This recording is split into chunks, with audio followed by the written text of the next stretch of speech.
מזמור לדוד, אדוני רואי לא יחסר. בנאות דשא ירביטני, על מי מנוחות ינהלני. נפשי ישובב, ינחני, במעגלי צדק למען שמו. גם כי אלך בגיא צל מוות, לא ירא כי אתה עמדי. שבטך ומשענתך המה ינחמוני. תערוך לפני שולחן נגד צורריי. דישנת בשמן ראשי, כוסי רוויה. אך טוב וחסד ירדפוני כל ימי חיי, ושבתי בבית אדוני לאורך ימים. A song of David. The Lord is my shepherd, I shall not want. He causes me to lay down in green pastures. He leads me beside still waters. He restores my soul. He leads me in paths of righteousness for his name's sake. Even as I walk in the valley of the shadow of death, I will fear no evil, for you are with me. Your rod and your staff, they comfort me. You set a table before me in presence of my adversaries.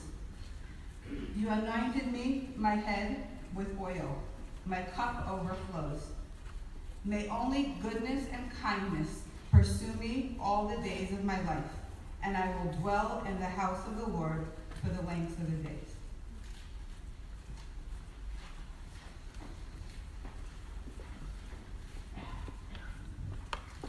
Thank you, Dvorah, for reciting Psalm 23, a chapter of Tehillim, composed by King David under great duress and fear of his own life. And this psalm provides us a timeless statement, a timeless testament to the rock-solid faith of the Jewish people, in knowing that the divine is always with us, is always protecting us and guiding our path. The world is hurting. The Jewish people are mourning. And I'd like to spend just a few moments addressing our community. Vayhi erev, vayhi vaiker, yom echad. It was evening and it was morning, and this is one day.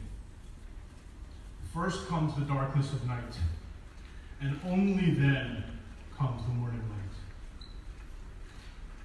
Last Saturday was unquestionably a dark day in Pittsburgh, for the Jewish community and for the world. 11 Jewish lives were taken, 11 families feeling their lives go dark in the loss of their precious mothers, brothers, sisters, and fathers.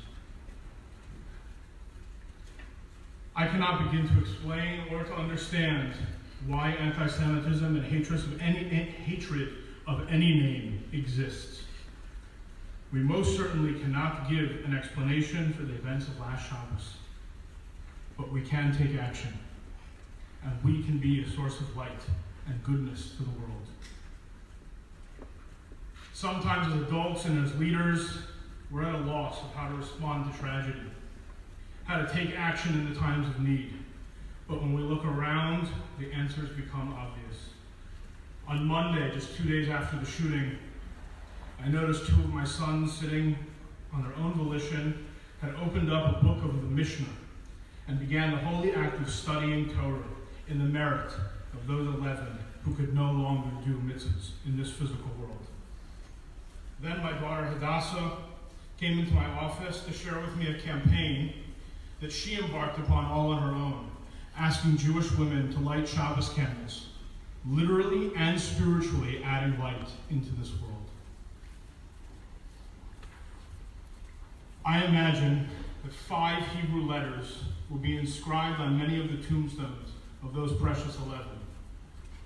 Taf Nun Tzadik Bet Hey.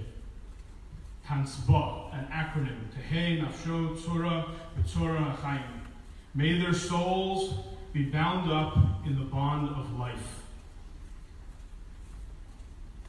We Jews, we don't rest in peace. We don't even rest in power. We continue living. No matter the odds, no matter how hard those filled with hate have tried to demolish us, we continue to live.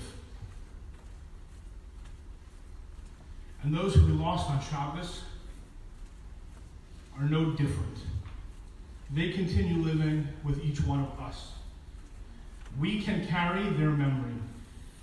We carry their memory into every action. We can make sure they will not be lost and not forgotten. They will be bound up in life, in our life. They're alive when we wear our spiritual identity on the outside with pride. When we roll up our sleeves and bind ourselves with our tefillin. When we mark our doorposts unapologetically with a mezuzah. And we illuminate the Shabbos candles on Friday night. The more light, the more life. We are not victims. We will not allow ourselves to be the downtrodden. We cannot have our sadness fester and turn to anger. Rather, we can mourn the lost and honor the souls and keep their memory alive by increasing the light. Last week, we had the concealment from the dark of the night. Now, just a few moments away from the first Shabbos since the attack. Let us reveal the light of the new day. Let us be inspired to add goodness and holiness. Let our mitzvahs and our actions shine brighter and more vibrant than ever before. People, let there be light, and let the people be the light. All Jews are family. And family sits around the table at hard times and in celebration. All Jews were threatened last Shabbos. This week, let all Jews bask in the glow of the Friday candlelight. Mark the Shabbos tonight. Be present. All Jews. And I'd like to close with a traditional memorial prayer for those that have lost. If you're able to rise, I'd be greatly appreciated.